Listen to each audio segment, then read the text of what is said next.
Shalom semuanya, bagaimana kabar Bapak, Ibu, Saudara-saudari sekalian? Saya harap semuanya tetap dalam perlindungan Tuhan. Jangan lupa untuk selalu menjaga protokol kesehatan, menjaga jarak, mencuci tangan, dan menggunakan masker. Untuk korban persembahan bisa diberikan melalui nomor rekening yang ada di bawah ini. Sebelum kita masuk ibadah pada pagi hari ini, mari kita satukan hati di dalam doa. Tuhan, pada pagi hari ini Tuhan, kami membawa kehidupan kami untuk kami masuk dalam ibadah-Mu Tuhan. Meskipun kami tidak bisa bersekutu dengan saudara-saudara kami Tuhan, namun kami percaya hati kami Tuhan, iman kami tetap Tuhan terarah dan tertuju pada Engkau Tuhan. Pada pagi hari ini Tuhan, kami akan memulai ibadah secara online Tuhan. Namun kami juga meminta supaya Engkau menguduskan seluruh tubuh jiwa roh kami Tuhan. Sucikan, layakkan kami Tuhan, supaya kami siap menghadap hadirat-Mu Tuhan. Berkati para pelayan-pelayan yang sudah ambil bagian dalam ibadah online ini Tuhan. Berkati pemberitaan firman-Mu Tuhan. Juga berkati setiap jemaat-Mu yang akan memberikan persembahan untuk Engkau Tuhan. Semua demi kemuliaan nama-Mu Bapa. Terima kasih Bapa. Kami siap beribadah pada pagi hari ini di dalam nama Putra-Mu yang hidup, dalam nama Tuhan Yesus Kristus. Haleluya. Amin. Selamat beribadah.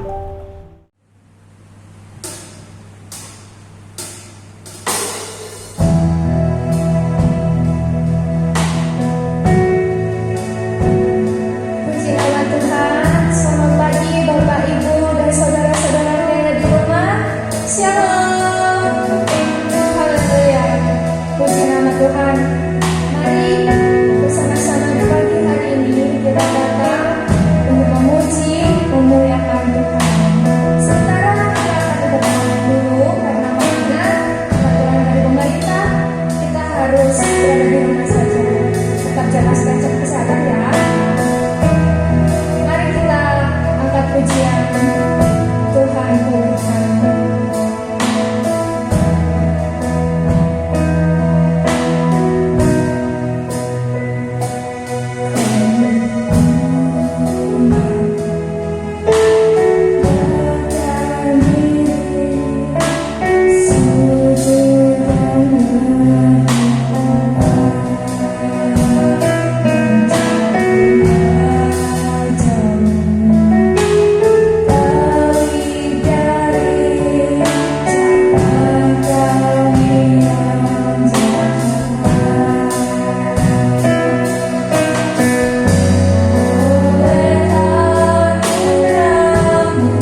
Bapak Ibu Saudara yang dikasihi Tuhan, sebelum kita mendengarkan firman Tuhan, saya mengajak kita semua berdoa.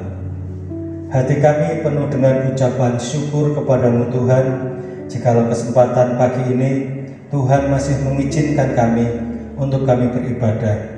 Kami akan mendengarkan firman Tuhan, buka hati kami supaya kami boleh dengan bijak dan menjadi pelaku-pelaku firman.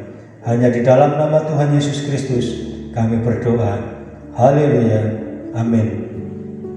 Bapak Ibu Saudara yang dikasihi Tuhan, di tengah-tengah masa pandemi COVID-19 ini, kita masih diberi kesempatan untuk Tuhan beribadah meskipun melalui online. Pada kesempatan pagi ini, saya mengajak Bapak Ibu semua belajar dari kebenaran firman Tuhan, supaya kita boleh mengerti isi hati Tuhan. Kita mengerti akan rencana Tuhan dalam kehidupan kita. Pada pagi ini, saya mengajak Bapak Ibu semua membaca di Alkitab kita, di kitab Nabi Yeremia pasal 29. Kita akan membaca mulai ayat yang ke-11 sampai dengan ayat yang ke-14. Yeremia pasal 29 ayat 11 sampai ayat yang ke-14. Saya akan bacakan bagi Bapak Ibu Saudara semua. Sebab aku ini mengetahui rancangan-rancangan apa yang ada padaku mengenai kamu. Demikian firman Tuhan, yaitu rancangan damai sejahtera dan bukan rancangan kecelakaan, untuk memberikan kepadamu hari depan yang penuh harapan. Dan apabila kamu berseru dan datang untuk berdoa kepadaku, maka aku mendengarkan kamu. Apabila kamu mencari aku, kamu akan menemukan aku. Apabila kamu menanyakan aku dengan segenap hati, aku akan memberi kamu menemukan aku. Demikianlah firman Tuhan. Dan aku akan memulihkan keadaanmu, dan akan mengumpulkan kamu dari antara segala bangsa, dan dari segala tempat kemana kamu telah kucerai-beraikan. Demikianlah firman Tuhan. Dan aku akan mengembalikan kamu ke tempat dari mana aku telah membuang kamu. Bapak Ibu Saudara yang dikasihi Tuhan, ayat-ayat yang kita baca pada pagi ini menceritakan tentang sejarah kehidupan bangsa Yehuda. Bangsa Yehuda adalah bangsa bagian dari milik kepunyaan Allah, bagian dari bangsa Israel yang telah dipilih secara khusus untuk menjadi bangsa kesayangan Tuhan Allah. Tetapi saudaraku yang dikasihi Tuhan, pada suatu masa dalam pemerintahan raja-raja orang Yehuda, raja-raja mereka telah jauh di depan Tuhan. Raja-raja mereka telah memberontak kepada Tuhan. Raja-raja mereka telah mengecewakan hati Tuhan. Mereka melakukan penyembahan kepada dewa-dewa Baal. Mereka meninggalkan penyembahan kepada Tuhan Allah. Sehingga perilaku seperti itu membuat hati Allah kecewa, membuat hati Allah murka. Dan akhirnya Tuhan Allah mengizinkan musuh-musuh dari Yehuda seperti bangsa Asyur, Babel dan lain sebagainya membinasakan, memporak-porandakan, mengalahkan bangsa Yehuda. Sehingga pada suatu masa, saudaraku yang dikasihi Tuhan, bangsa Yehuda kalah menghadapi bangsa Asyur. Dan proses kehidupan selanjutnya, bangsa Yehuda ini masuk ke masa pembuangan di Babel.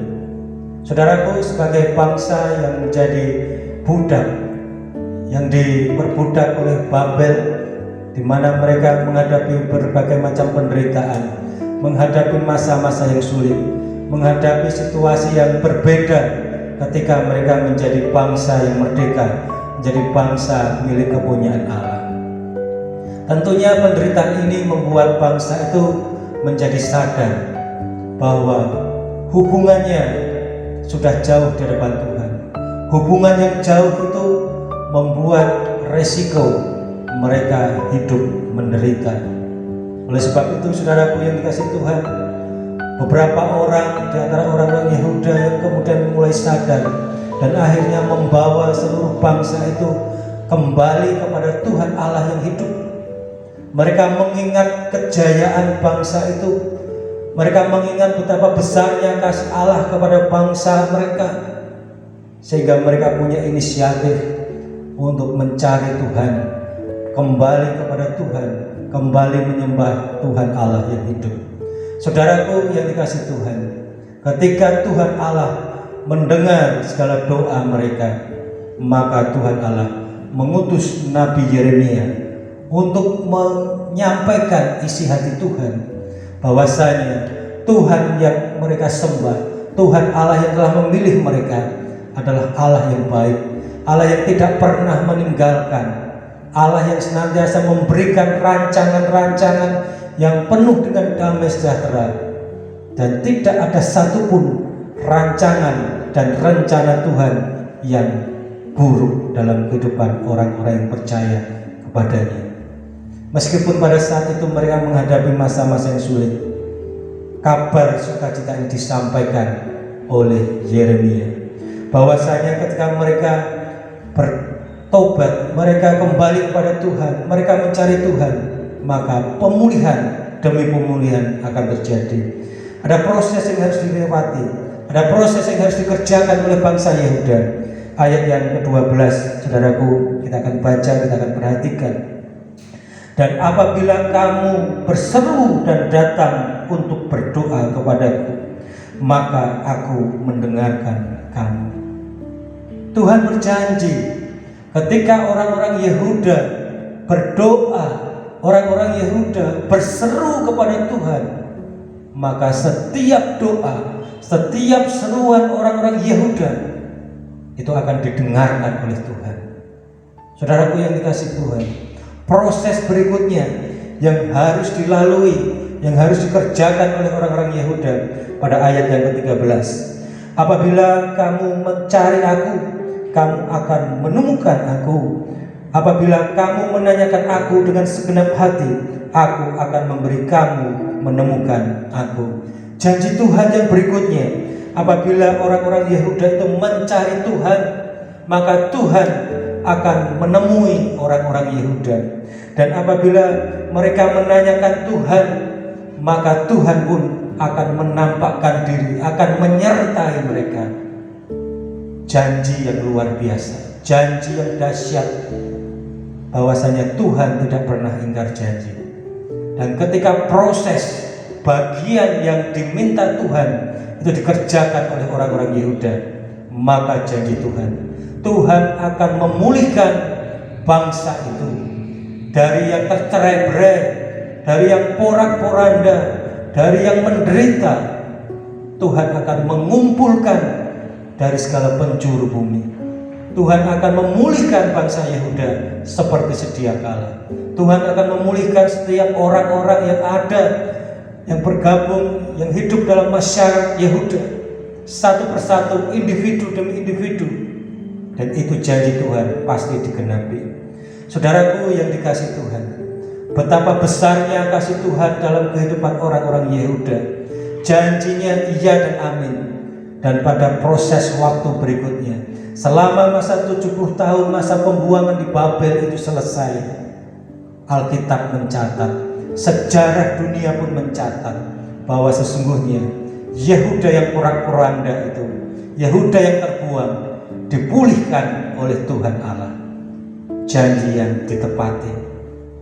Bagaimana dengan relevansi kehidupan jemaat Tuhan pada masa kini?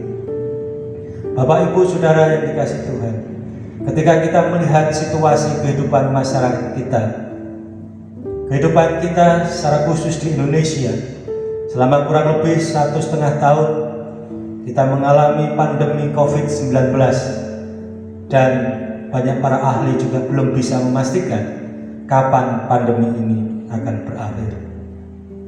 Efek dampak yang ditimbulkan dari pandemi COVID-19 ini sangat luas.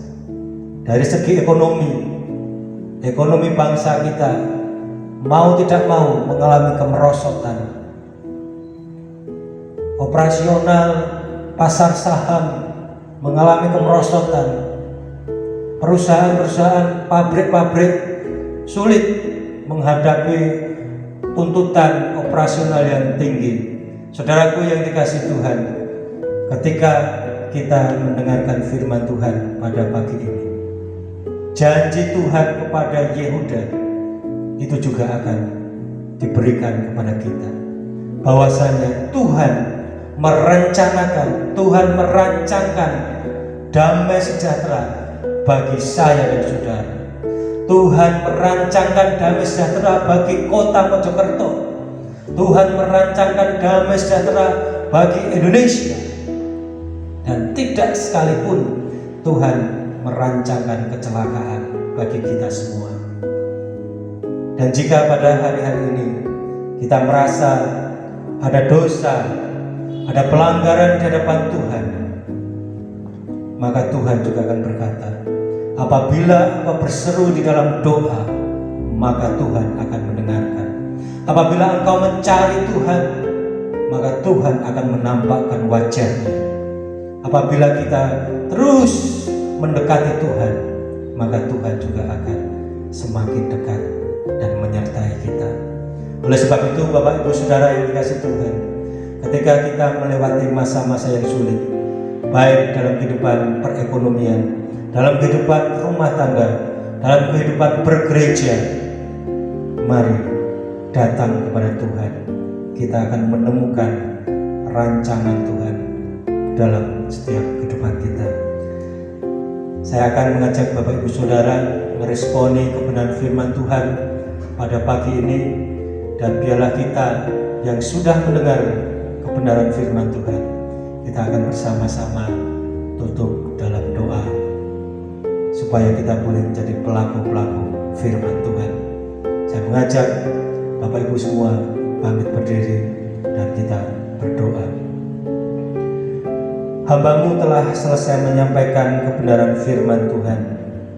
Biarlah firman yang boleh kami dengar pada pagi ini boleh kami respon dalam kehidupan kami pribadi lepas pribadi.